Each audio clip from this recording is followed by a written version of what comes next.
하나님 말씀 고린도후서 4장 7절부터 10절 말씀까지 보시겠습니다. 고린도후서 4장 7절부터 10절 말씀 제가 봉독해 올립니다.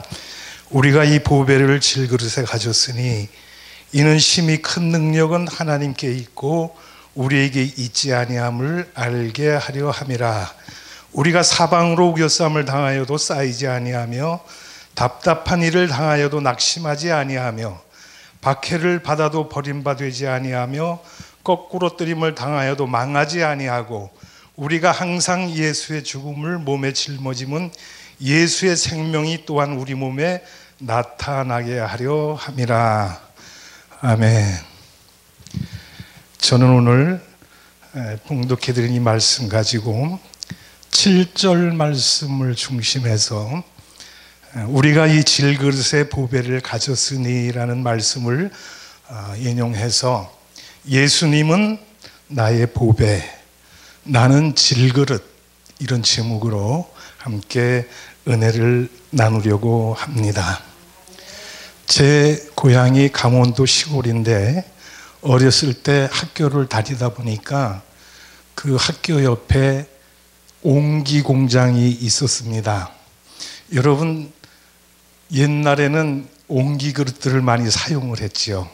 그래서 옹기장이가 옹기를 파다가 반죽을 해가지고 그것을 가지고 그릇을 만들어 항아리도 만들고 뚝배기도 만들고 물동이도 만들고, 우리 어렸을 때는 화롯불을 담아놨는데 그 화롯불을 담는 화로도 흙으로 만들었었습니다. 이렇게 정성을 들여서 그 질그릇을 만들어 가지고 가마에다 놓고 불을 떼 가지고 구워냅니다.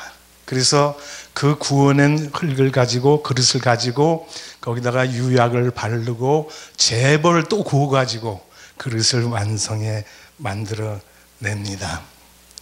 우리가 김장을 요즘에 담그는데 그 김치 냉장고가 나와 가지고 김치 냉장고에다가 김장을 담가 놓으면은 옛날 항아리다 담갔던 그런 맛이 나질 않아요. 왜 그런가 하면은 그 항아리는 숨을 쉰다고 합니다. 그래서 김장을 담그면 그 김장이 맛있게 익어가는 것을 볼 수가 있습니다. 근데 우리가 어렸을 때 하도 개구타게 자라가지고 친구들끼리 모여갖고 하루는 시합을 했습니다. 무슨 시합을 했냐? 돌멩이를 하나씩 집어가지고 저 앞에 보이는 항아리를 누가 맞히는가, 이런 시합을 했어요.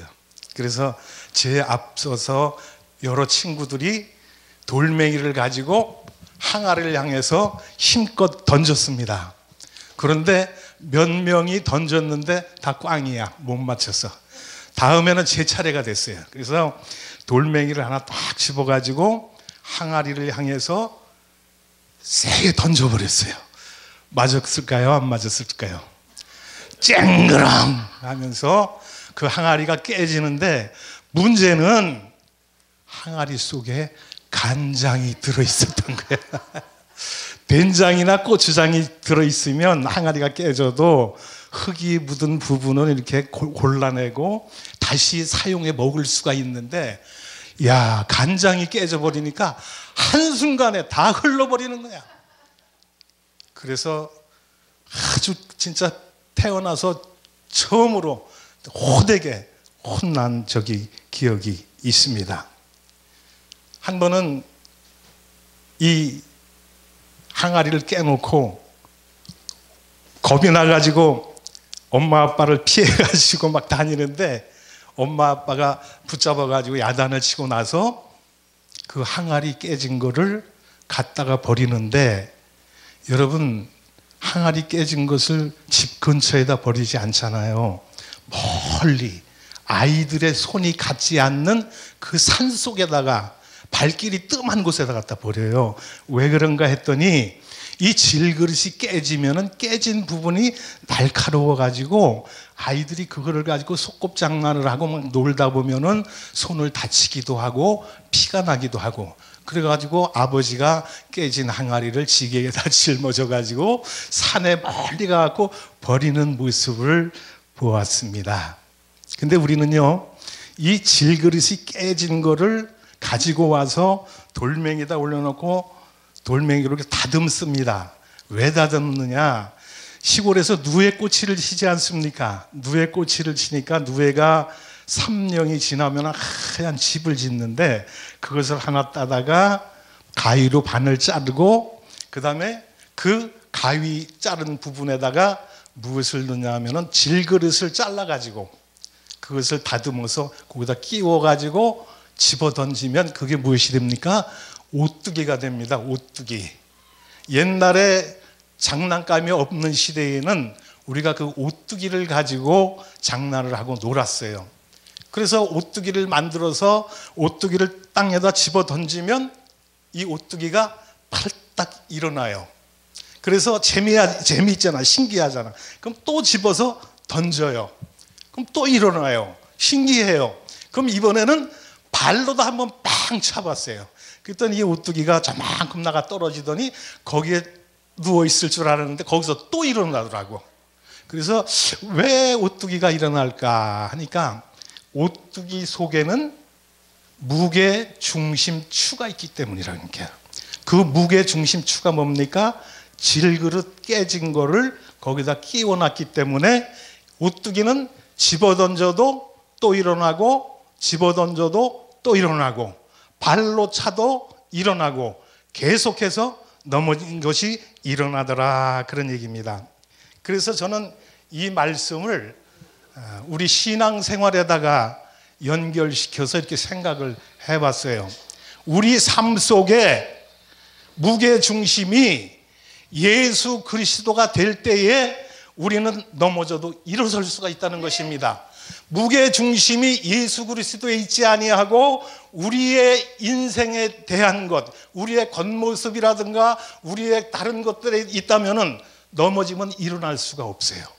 그런데 우리 신앙생활하는 사람들이 넘어져도 자빠져도 발로 채여도 환난과 핍박이 와도 일어날 수 있는 길은 예수 그리스도가 내 삶의 중심이 될 때에 우리는 어떤 환난과 핍박이 온다 할지라도 그곳에서 감히 일어날 수 있는, 능히 일어날 수 있는 그런 힘을 받을 수가 있게 된다고 하는 말씀입니다. 그래서 이 본문의 말씀을 보면은 사도 바울이 그런 말씀을 했어요. 우리가 질그릇과 같은 존재지만은 보배를 담고 살아갈 때에 우겨쌈을 당해도 쌓이지 아니하고 답답한 일을 당해도 낙심치 아니하고 핍박을 받아도 버림받지 아니하고 거꾸로 뜨림을 당해도 망하지 아니한다. 할렐루야. 오늘 우리 삶 속에서 우리가 일어설 수 있는 것, 우리가 승리할 수 있는 비결이 무엇이라고요? 예수 중심의 삶을 살아갈 때에 우리는 어떤 환난과 핍박이 우리에게 온다 할지라도 그것을 능히 이기고 나가서 승리할 수 있는 승리자의 삶을 살아갈 수가 있게 된다고 하는 말씀입니다. 우리 동서고금을 통해서 볼 때에 많은 사람들이 의문을 점을 가지고 있는 것이 있어요. 그것이 무엇인가 생각을 해봤더니 인생이 어디서 왔다가 어디로 가는가, 이것이 사람 머릿속에 고정관념으로 박혀 있는 거야. 그래서 과연 사람이 어디서 왔나 또 어디로 가는가 이런 생각을 많이 해봤습니다. 근데 사람들은 그 해답을 찾지를 못했어요. 1960년대에 가요계를 뒤흔들었던 최희준 씨의 하숙생이라는 노래가 있지 않습니까? 그 노래가 뭐예요? 인생은 나그네 길 어디서 왔다가 어디로 가는가. 구름이 흘러가듯 떠돌다 가는 길에 정일랑 두지 말자, 미련일랑 두지 말자. 인생은 나그네 길 구름이 흘러가듯 정처 없이 흘러서 간다. 세상에 많은 사람들이 인생이 어디서 왔다가 어디로 가는지를 모르고 막연하게 삶을 살다가 이 세상을 떠나고 있다고 하는 그런 말씀입니다. 이 노랫말 전체를 보면은 허무한 인생을 노래하고 있어요. 소망이 없고 그저 인생살이가 덧없는 인생으로 느껴지는 그런 노랫말을 여기서 볼 수가 있습니다.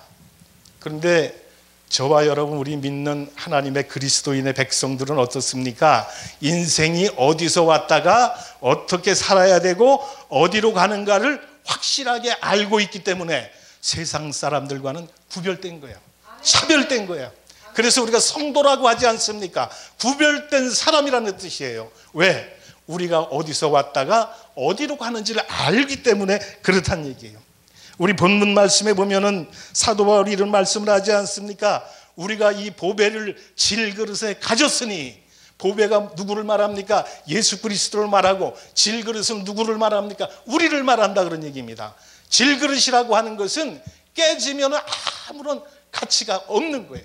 그래서 바울은 우리가 이 질그릇의 보배를 가졌으니, 창세기 2장 7절에 보면은 하나님이 흙으로 사람을 만드시고 코에 생기를 불어넣으시니 생명이 되었다. 창세기 3장 19절에는 내가 땀을 흘려야 식물을 먹고 필경은 흙으로 돌아가리니 내가 흙에서 취함을 입었음이니라. 이런 말씀을 하고 있어요.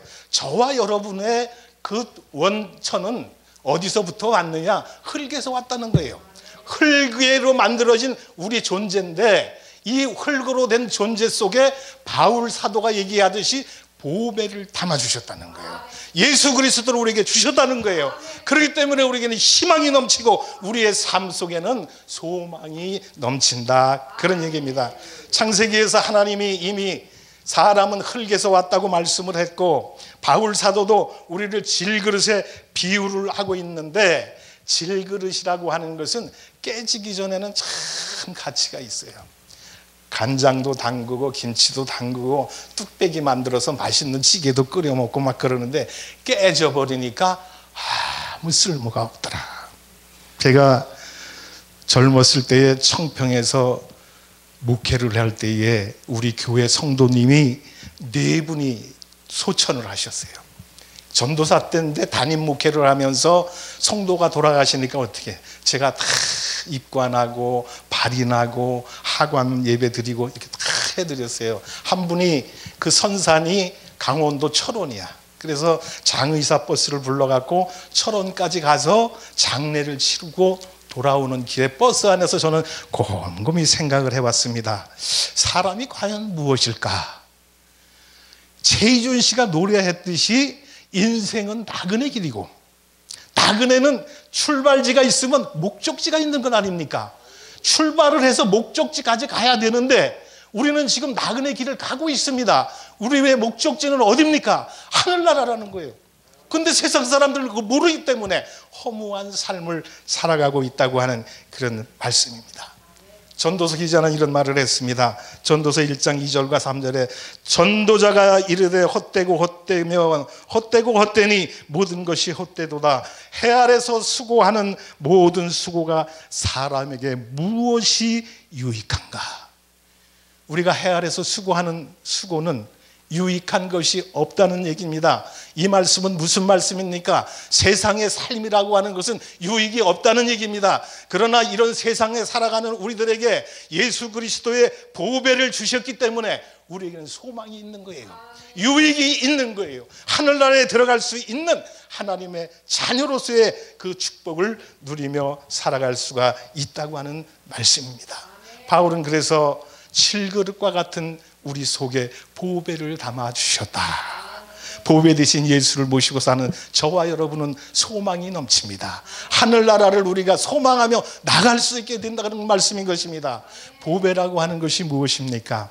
다이아몬드나 금이나 은이나 에메랄드나 사파이어나 그 외에 여러 가지 좋은 그런 보배들이 있지 않습니까? 제가 종로상가 주얼리 도매상가에 가서 그 보석을 살 일이 있어갖고 한번 갔는데, 그곳에서 보석을 샀는데 보석을 플라스틱 요만한 케이스에다 담아주더라고요. 그래서 그 케이스를 제가 그랬어요. 이거는 내가 좀 좋은 선물을 하려고 그러는데 이 케이스 플라스틱은 너무 싸구려 같으니까 좀 좋은 거, 고급스러운 거 없습니까? 그랬더니 그 철로다가 이렇게 프레스 찍어가지고 빌로드라 그러잖아요. 벨벳. 그것을 입혀갖고 이렇게 고급스러운 원단을 입힌 그런 뜻이 있더라고요. 그걸 주더라고요. 그래서 물어봤어요. 궁금해서. 제 궁금증이 많아가지고 플라스틱 이 케이스는 얼마 정도 갑니까? 그랬더니 몇백 원 간대요. 그러면 이 벨벳 입힌 이 고급스러운 거는 얼마나 갑니까? 돈 1,000원이면 산대요. 근데 우리가 이 돈 1,000원짜리 몇백 원짜리 그 케이스를 가지고 와갖고 아무데나 버리질 않아요.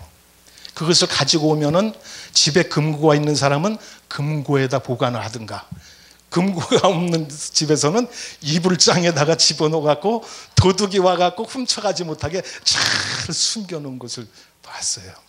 여러분, 플라스틱이나 그 케이스가 귀해서 금고에다 집어넣습니까?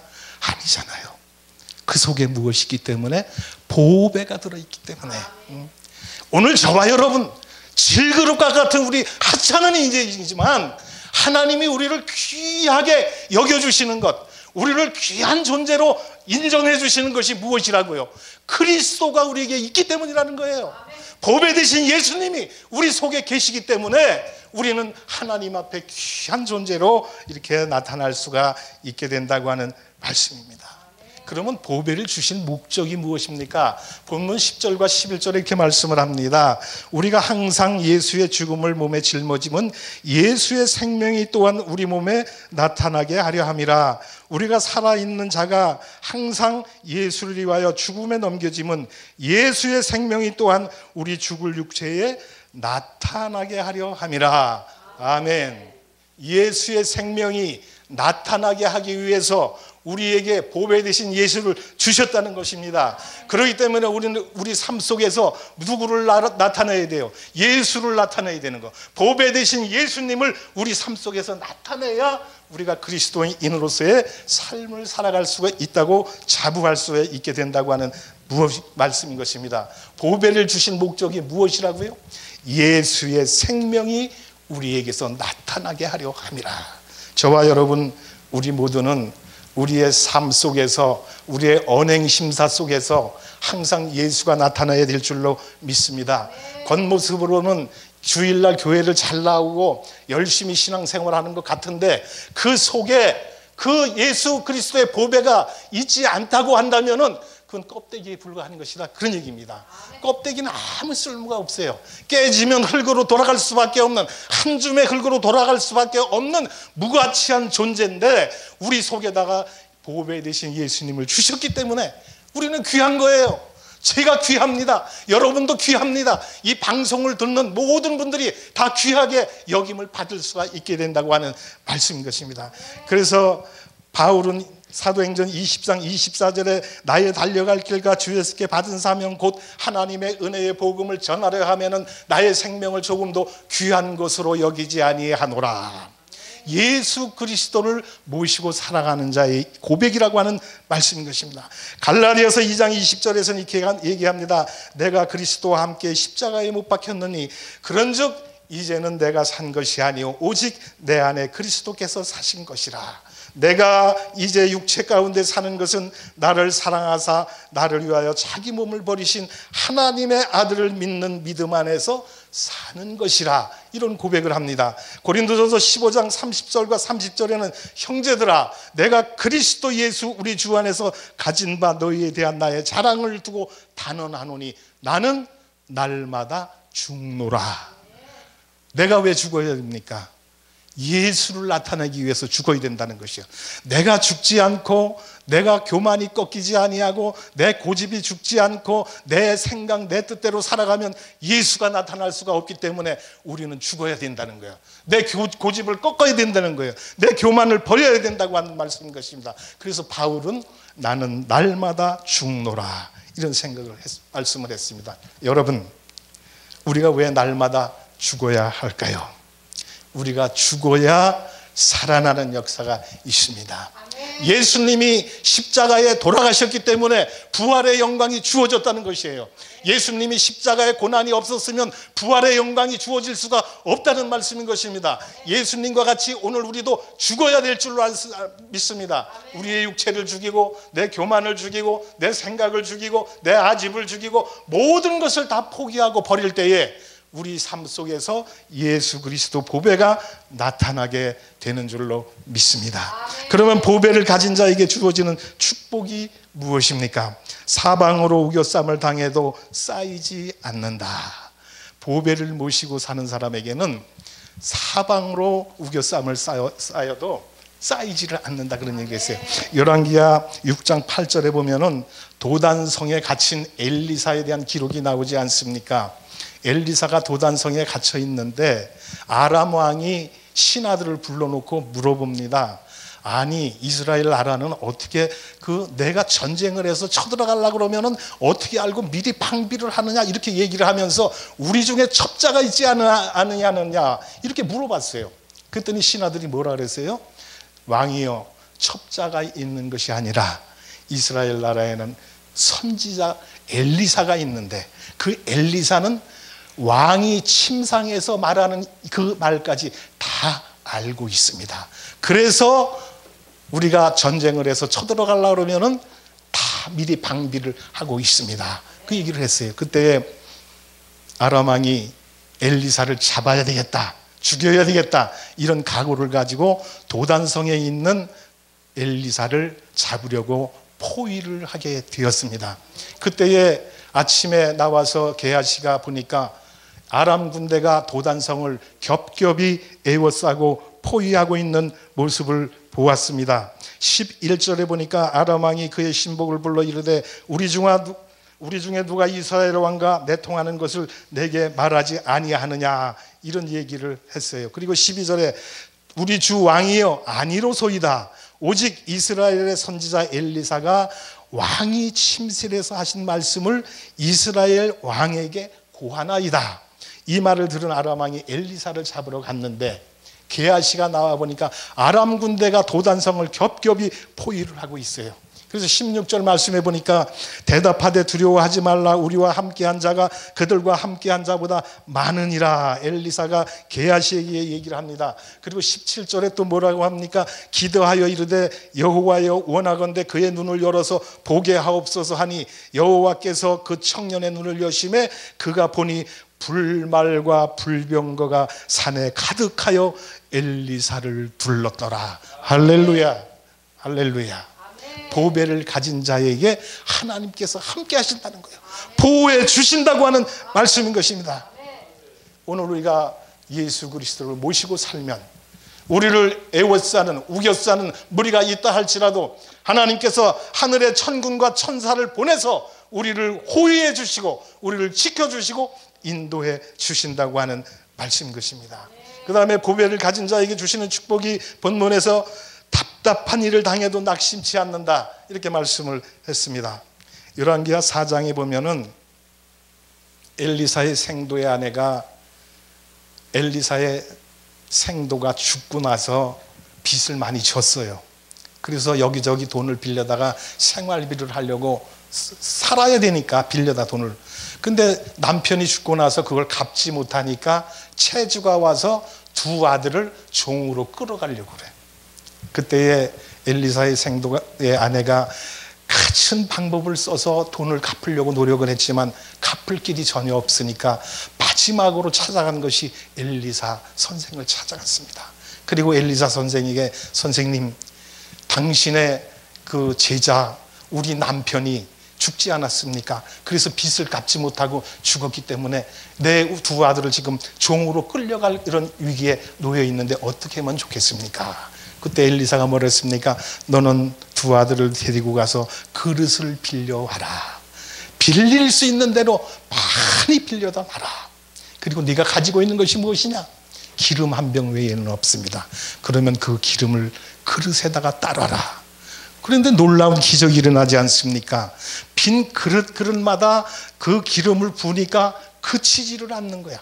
계속해서 그릇마다 채워지고 빌려온 그릇이 다 찰 때까지 기름이 멈추지를 않습니다.